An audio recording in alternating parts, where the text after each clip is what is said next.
There we go. Are we Oh, live? we're live on Facebook. What do you know? It's always such a surprise when we go live. I love this. It So it's is. the Thursday Q&A. It's just after 1 o'clock. We're a couple minutes late. I apologize to the audience out there.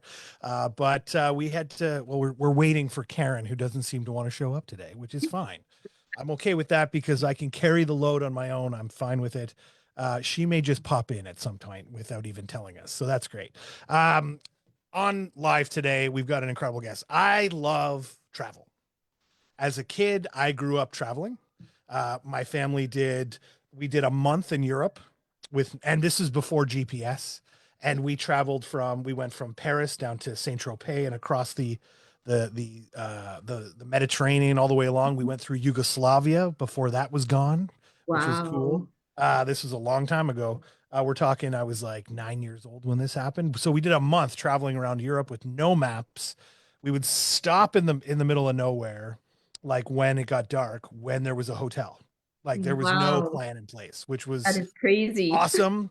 I sat on a stone wall above Monaco because Monaco is kind of on a hillside a bit. Yep.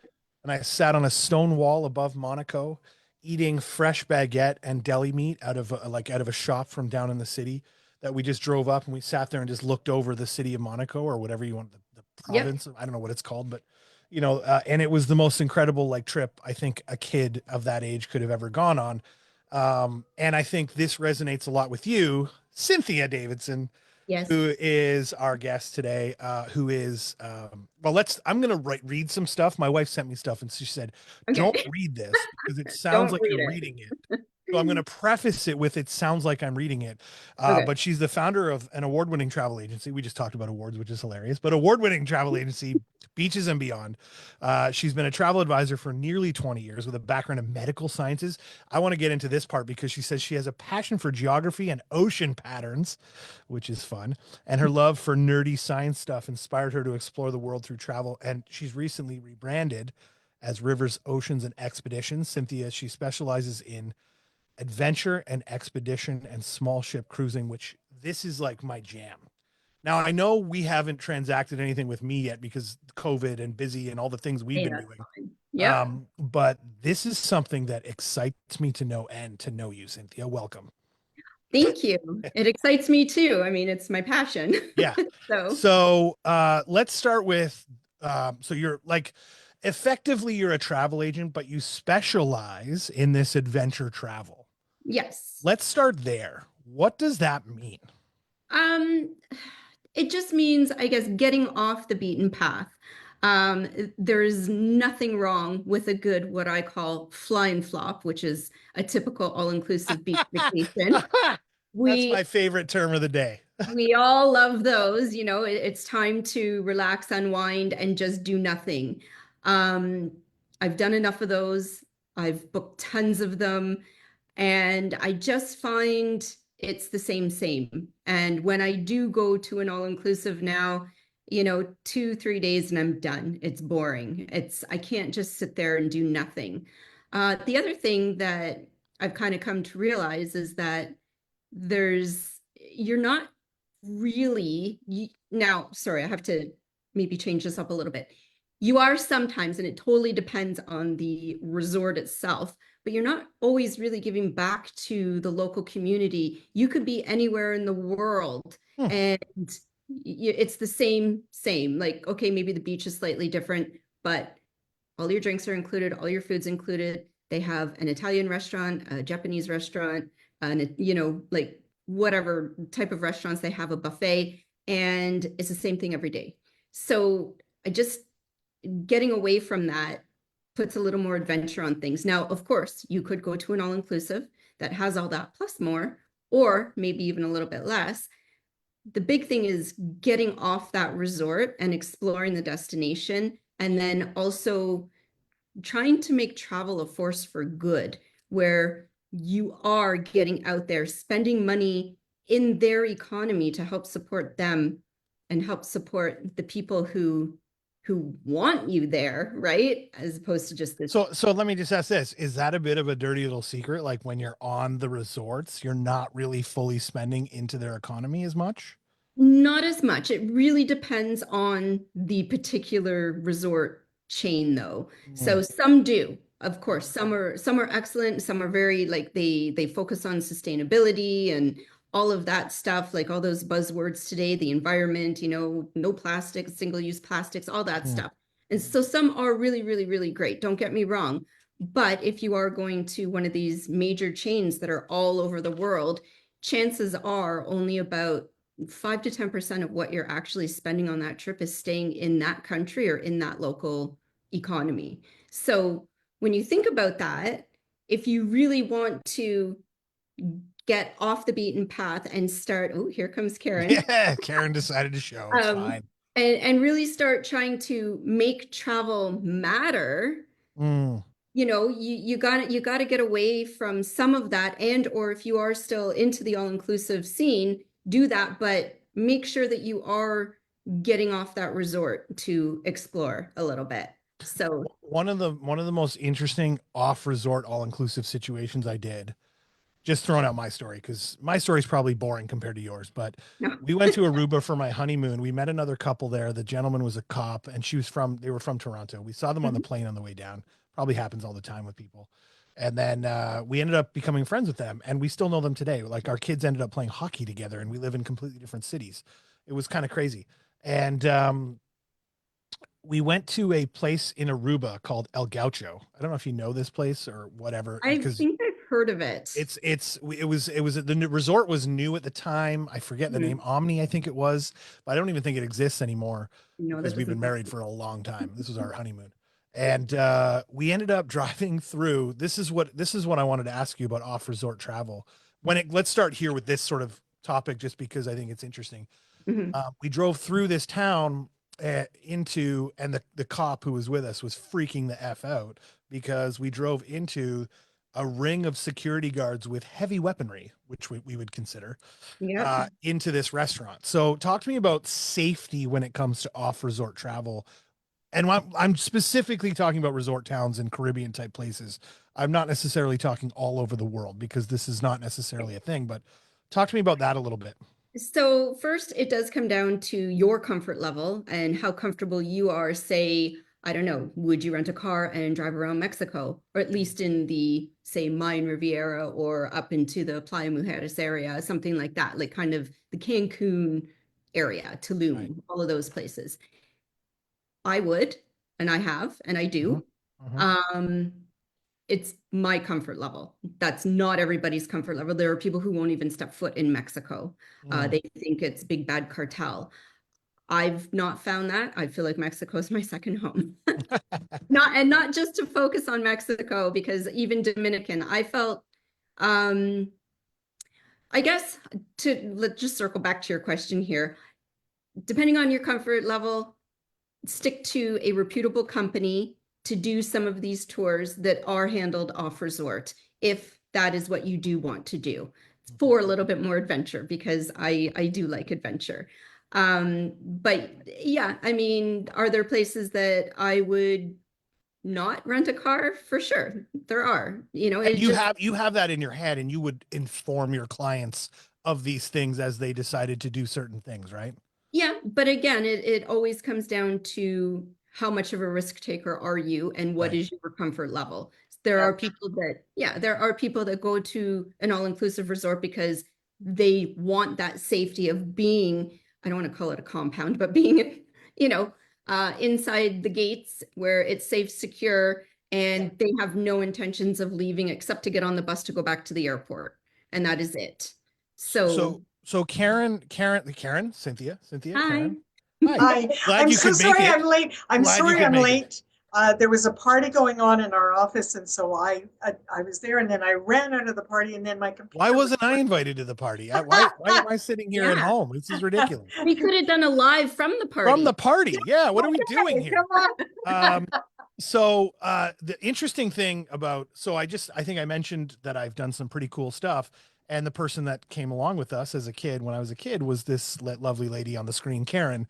And I think probably drove a lot of the things that we did because, not to put down my dad, I love my dad, but he's much more logical and plan kind of guy. And my mom is like, let's just go and see what happens kind of Fly person, by the which is seat of our kind of fun. pants. Yeah, yeah. And so let me give you a little history on Karen. Karen can back me up on this. And so Karen has kayaked the southern tip of South America with the penguins and things like that all down there.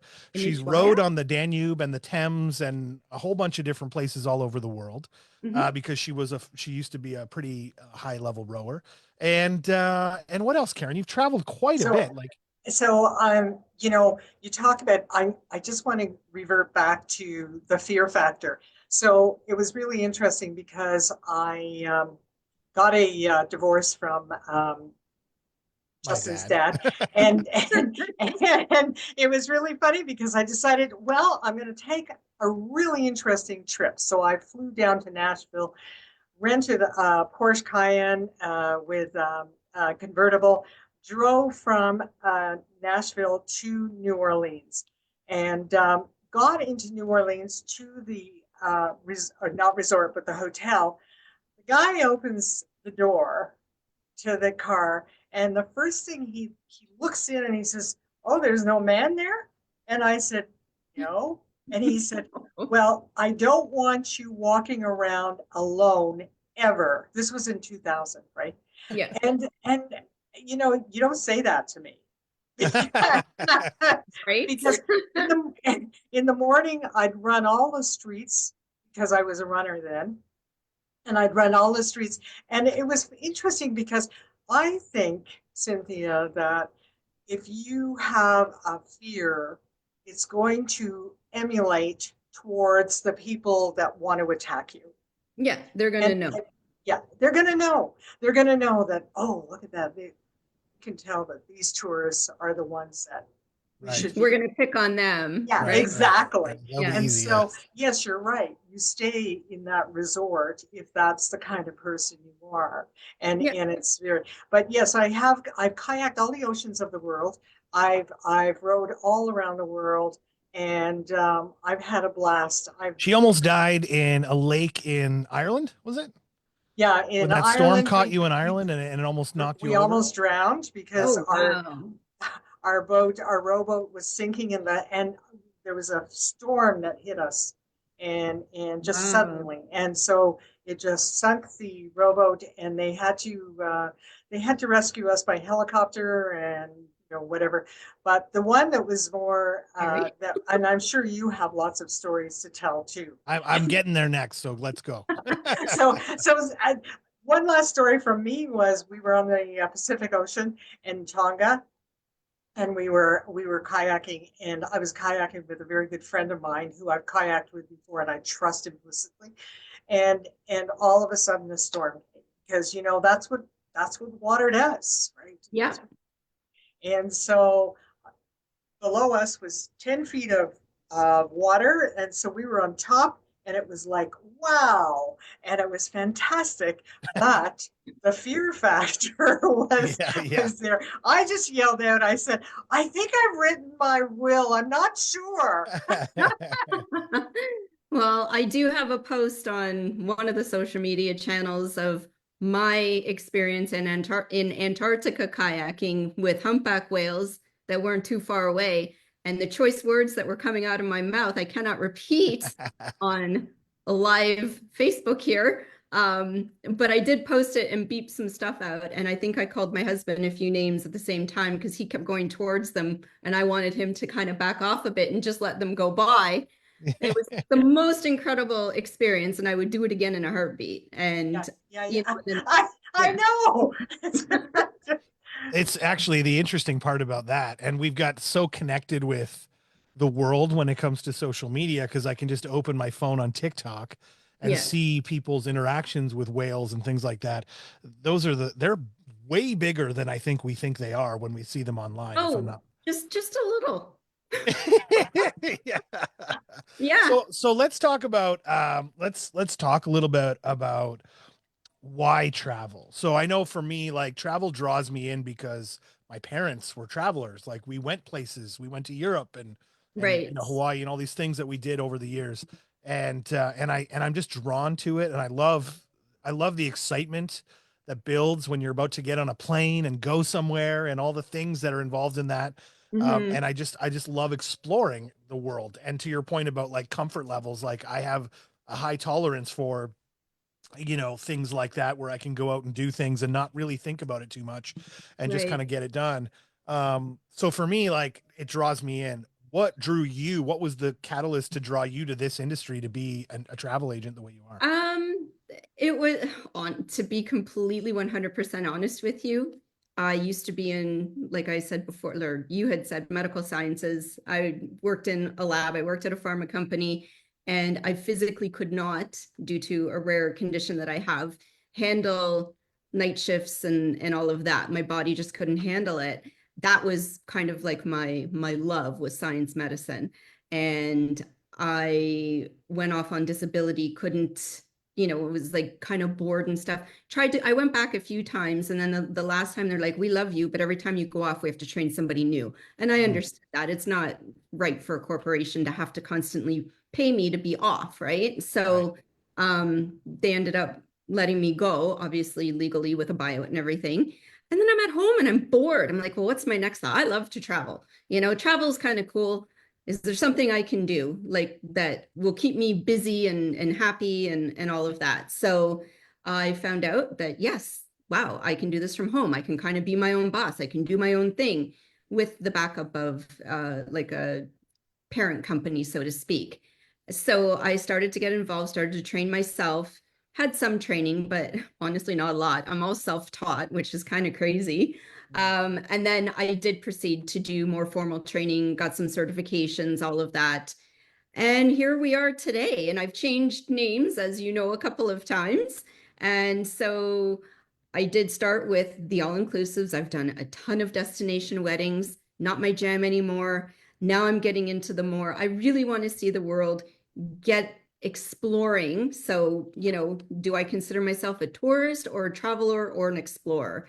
More of a traveler explorer than a tourist now, I like to think.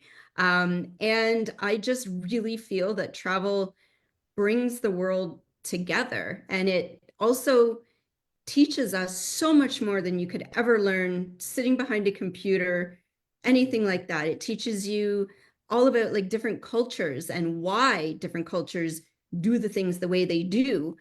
So it creates this understanding. Everybody's the same. We all have the same feelings. We all, like there's always a connection, even if you don't speak the same language or whatever. When you meet somebody, if you really want to make it work, you can make it work, and you can learn all about their lives. And it's just so interesting to me. And I also love the idea of supporting a local Yeah. economy in some way or another, whether it's a small street vendor or, a small hotel or boutique hotel owner that, isn't a big chain kind of thing. Yeah. This is the kind of stuff that interests me. Like, I don't think, even like when we traveled to Hawaii, we stopped in San Francisco. We didn't stay at some big Hyatt hotel. We Right. stayed at kind of an off the beaten path little hotel with one of those little metal elevators that's two Yeah. people can fit in and the doors clamber shut. Yeah. And that's the kind of interesting stuff that I loved and enjoy, and that is seared in my memory, from those times. So in heading that direction, you've obviously been doing this for a while. Yeah. Talk to me about the most interesting experience you've had, not necessarily the scariest or the whatever. What's the most interesting thing or the best trip you feel like this is my jam? I would even do it again if I could. Hands down, Antarctica. Oh, wow, really? And there's a small, very small chance that I might be going in February, although it's not looking so good right now. So, So what did you do in Antarctica? so going to Antarctica as a, I guess, tourist or traveler, and not as a scientist or somebody that's actually studying to be down there. If you really want to explore, you have to go via expedition ship. So you Yeah. cannot, now, with the exception of one company that does offer stays right on Antarctica, you pretty much can only get there by expedition ship. You can get there by cruise ship, but if you're on a big cruise ship, you cannot get off. It's just a drive-by scenic. Yeah. Yeah. So we specifically chose a company. They're called HX, or they were Hurtigruten. I don't know if you've heard of them. We chose them because of their also like their environmental impact or lack thereof. Like they try to really, be good in that sense, like they're hybrid ships and stuff like that. So minimal impact to the environment. And knowing that we would be able to actually step foot on ice and Antarctica, or like the land, right? So it was also very much a learning experience. They have a science lab on board. They have marine biologists, glaciologists. Wow. They have a whole science team on board.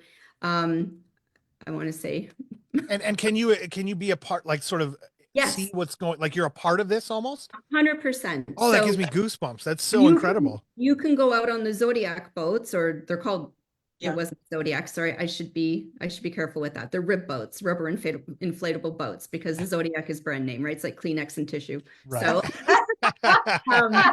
so on the rib boats, if there is, say, like there was one trip where the marine biologist was like, I need to get samples from some of the humpbacks that are in the area. So they have these little, they're not guns, but they're like guns that shoot out to get a skin sample from the whales. So they would go out when they knew whales were in the area. And I wasn't chosen for that particular one, but you could be chosen to go with them and to help out at trying to collect these samples.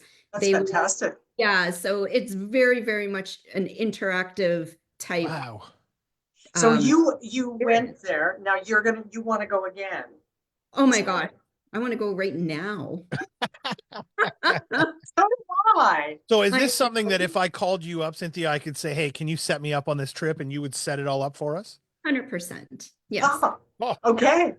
Yes. Karen, Karen, family trip, Karen. Antarctica. You're paying family trip. And you're Just paying. Yeah, and I was gonna say to Cynthia, it's unfortunate, but it's very expensive to get that trip.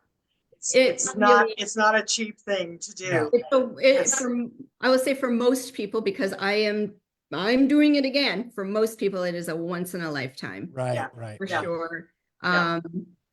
But it is relatively active as well. So you do have to be, you don't have to be like completely fit and strong and whatever, but you do need to have a level of fitness. You do.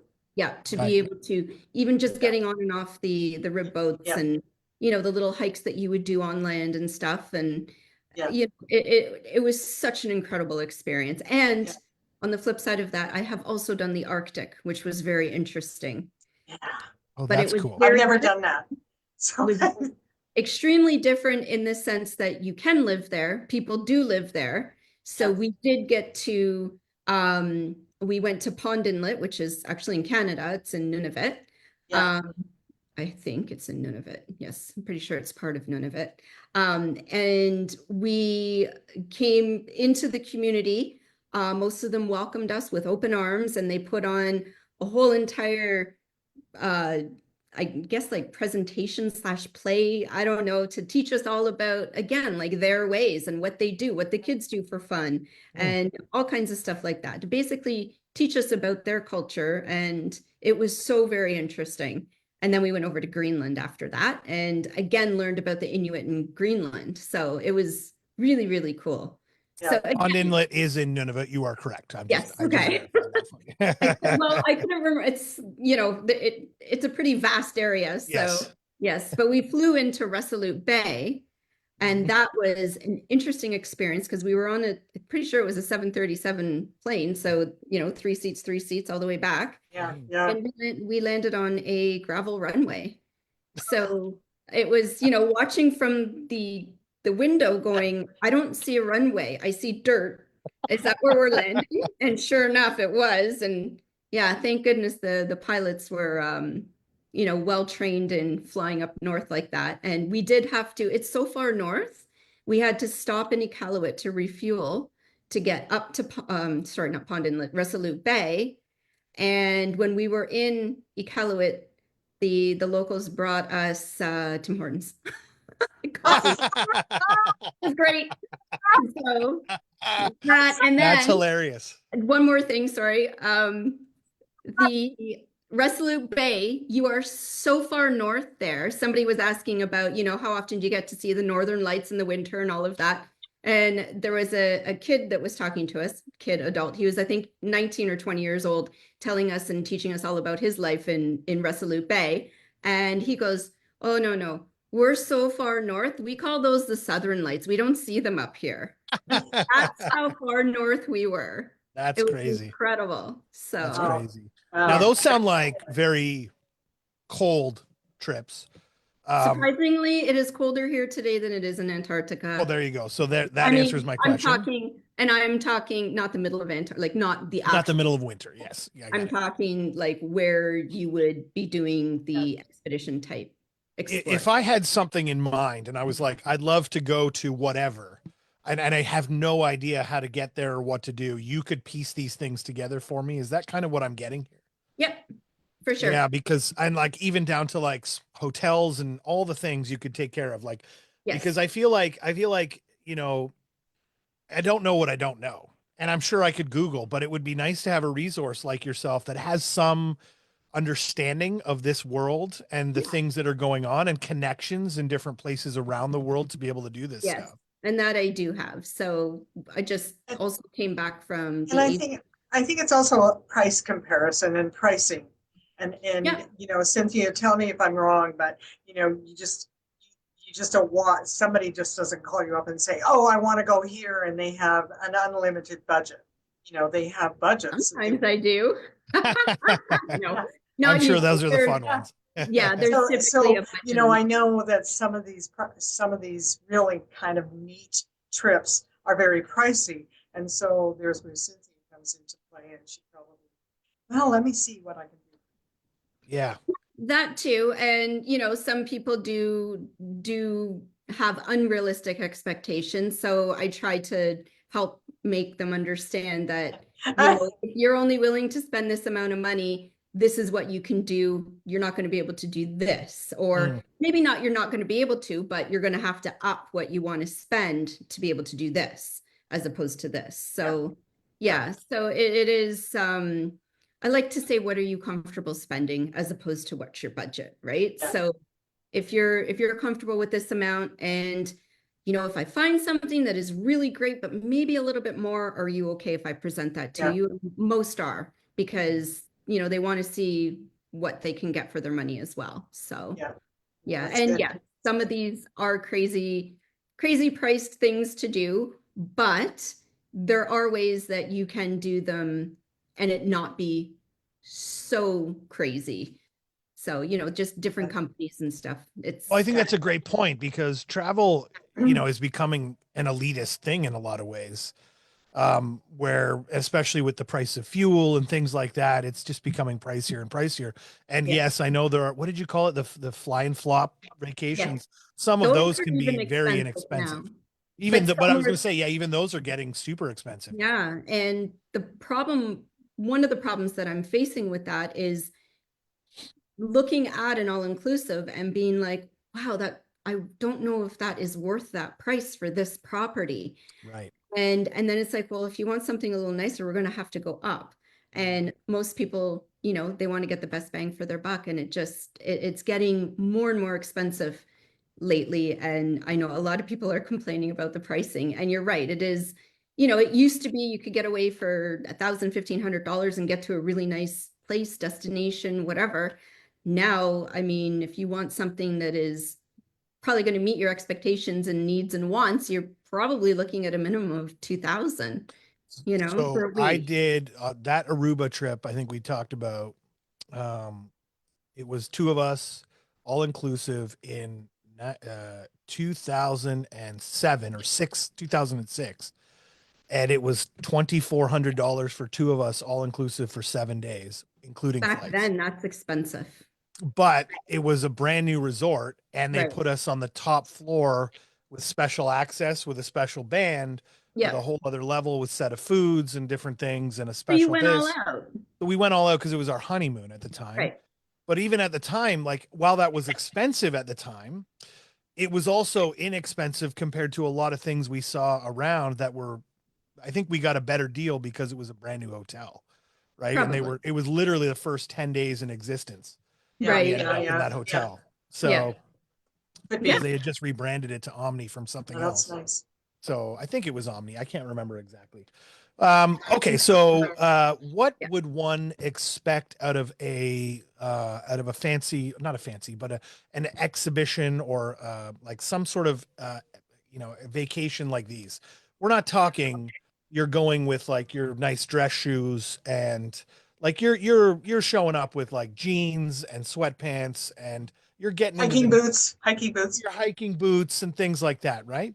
Oh my gosh, we could be here for 2 hours. Of course we could. This is why I love this conversation because I would love Um, to. yes and no to everything that both of you said. So for the most part, and again, it will depend on which company you end up going with, right? So there are fancy ships that do Antarctica. They're expedition ships that are geared towards the luxury client. So Right. we have say scenic cruises, Silver Sea. They are you're getting into like the elite of expedition, and they will have, maybe I don't know what they quite do for their expedition, but typically it's going to be, no jeans and maybe a collared shirt at dinner. Not a full-on suit like some Hmm. would require, but the dress. And I mean, if you're going on something like that, you're also paying a lot more. So you're with a different level, or I say different level, it's maybe not the right way to put it, but a different caliber of people that probably do have money and do dress nice all the time and look good in sweats and whatever anyway. So, like when you think of it that way, those ones you may want to bring a few things that are a little nicer than say going with a different company where maybe it is all about the exploration and you can wear your skins to dinner if you want, right? So it's all about layers. So you've got your merino wool skins and then maybe a sweater and then your another small jacket and then your big waterproof jackets, right? Interesting that you mentioned the hiking boots. You in Antarctica, you have to use the boots that they give you on board. And Oh, every time you get off and come back on, you have to disinfect those boots. It's all biosecurity so that Oh nothing wow. is transferred from one area to the next. God forbid there's like a bird flu outbreak or something like that. So they take all these precautions. They give you the boots for the week. They're yours to use. And like I said, you come back on that ship. I have a video on that too somewhere on social media. And it shows you in the boot wash. It's like a mini car wash for your boots, for your feet. And then you put your feet into some kind of disinfectant after, and then you get back on the ship. I'm envisioning your trip being obviously not it sounds like you didn't go on the super expensive luxury one. But I'm envisioning like, what's that? I said it was really nice, but there was no real dress code with it. Right, right. So So, but I'm envisioning like, being part of the crew on the ship and sleeping on those little bunkies like no, you would no, see. no. No, okay. So we're a little more A little refined and more civilized refined than than a that. that. little more upscale, Justin. Yes. Okay, okay, Now, okay. but there are some that are more like that for sure. So that again would be, okay, I don't have the budget to go, but I really want to go and I don't care how I'm getting there. So Mm, that would be the way that you could go. You just have to, again, like for me, I have to manage my clients' expectations. right. They know what they're getting ahead of time. Yep. And so I would say the company that I went with, HX, they're not they're not considered high-end luxury, but I mean that ship to me was beautiful. It was one of their newer ships. um there was nothing like I can't really fault it in any way. The Is there a food, waiting list for these trips or is there access to them they pretty easily? do sell out pretty far in advance, but I maybe not completely sell out because even now for this upcoming season, because the Antarctic season is pretty much late October, November until March. There is still space for January, February, March, but it would be difficult. You'd really have to pick through Mhm. kind of what's left right now. Well, So that's cool. I like that too. So yeah. essentially, these companies are funding their exploration through adventure travel like this, right? They're funding their Yeah. scientific exploration through Yeah. adventure travel. Yeah. That's So really some of interesting them to me. are. I like that a lot, and they're teaching people about it along the way. I think that's one of the bigger things, right? Yeah. Yeah. Like people want these experiences. Now there is one company where you can actually go and stay on Antarctica. They have it's called a resort. I don't know if you call it a resort, but the tents that are set up, but they're heated, and it is supposed to be really nice. That goes from South Africa, from Cape Town in South Africa, and you actually fly over, so you don't have to worry about the water part of it. But for something like that, it's so exclusive. You're looking at probably 120 to 150,000 a person for a week. Wow. Yeah. So, but Interesting. to have that experience, that's what I want to do next. So I just need to know one last thing before we go. Can you confirm or deny that our planet is flat? Wow. I'm totally Flat kidding. Earth It's Society. Oh boy. Well, everyone That's says Antarctica is the actual, when people go to Antarctica, they see the wall that is all the way, not everyone, but the flat That's earthers the end of say the earth. that's Yeah. the end of the earth, and there's a wall and that's it. Ushuaia at the bottom of Argentina.